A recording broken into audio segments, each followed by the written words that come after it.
на байкерские фестивали, а сам-то хоть раз на мотоцикле сидел? Что не сидел, ездил? Ну и успешно. Конечно, нормально. А есть свой мотоцикл? Не, мотоцикла нету.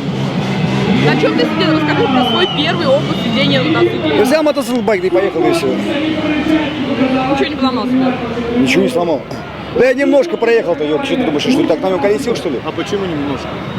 Ну, долго ездить, как, в смысле, что немножко? Я на нем не ездил, как ездят, допустим, ну, байкеры, они живут с ним, вот в чем дело.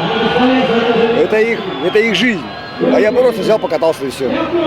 Хорошо, открой маленький секрет.